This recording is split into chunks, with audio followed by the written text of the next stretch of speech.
I have been putting off what I want to share with you today for years out of fear. But you know what? Do the thing you fear, and the death of fear is certain. But I want to preface what I'm going to share today by saying religious trauma is real. And there's all different sorts of religious trauma. But for me, it was simply growing up in a household where religion was forced down my throat by somebody who was the dictator of the house, who yelled and screamed and was quite aggressive and would say things like, I'm the head of the house, like Jesus is the head of the church.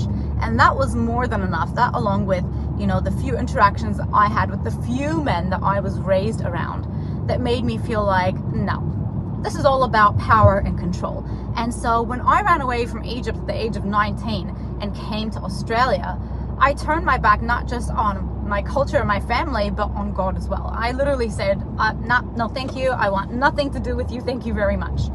And then I went and turned to law of attraction, to quantum physics, to personal development, looking for the answers there. And I learned so much as I went through that journey. But every single time I had a breakthrough, I would realize, wait a minute, what's said here is actually something that's also said in the Bible. Like, this is from the Bible. All the law of attraction stuff is actually in the Bible. And so on my own accord, I decided to go back and find out for myself. And one of the main reasons I decided to go back and find out for myself wasn't just that there were so many things about, you know, the Bible in law of attraction and personal development, but also because I thought, why is it 2025? Like, the earth has been around for way longer than 2025 years. Why is everybody saying it is the year 2025? And the reason is because this guy named Jesus was born 2025 years ago, and apparently the impact that he had on the world was so huge and so significant that 2025 years later we still count like the year that it is from the year that he was born. And so of course I was like, all right, let me go read up about this guy on my own accord. Let me do some research. Let me listen to all these different theologians. I've actually studied all these different religions and their take on it. And once I started doing that research, it was just, I was magnetized back. And what I realized was, here I have been running through life looking for all the things that bring me fulfillment, like love, joy, peace, security. I've been looking for all those things outside of me, in achievements, in my career, in money, in property, you know, placing my sense of security and safety on money and property. And people, right? Like, looking to people to love me, looking for everything essentially outside of me, not realizing that actually I'm an extension of this creator, that this creator is like makes up my substance, that this creator made me and knows me, knows my heart, knows how many hairs I have on my head. And that questioning my worth is just such a silly thing. I've been doing that my whole entire life. How ridiculous is that? How can anybody question their worth when we know that we are an extension of this creator that created the heavens and the earth? Look at all this beauty that surrounds us.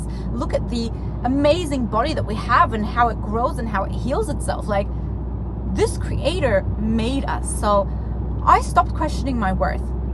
I stopped looking outside of me for that peace, for that joy, for that fulfillment. And I gotta tell you, nothing is more depressing than achieving all these things outside of you, like losing weight, getting abs, you know, getting the job, getting the relationship, only to realize that internally you're still not happy. And so in the last 3.5 years, I've been teaching self-love for permanent weight loss. And even though that was hard enough to explain to people, what does loving yourself have to do with losing weight? It's got everything to do with losing weight. Because when you love yourself and stop questioning your worth, you stop going into patterns of self-sabotage. Because when you feel like garbage and you're like, oh, I'm a piece of shit, I'm crap, you just throw all your goals and everything out the window and you go, well, stuff it, right?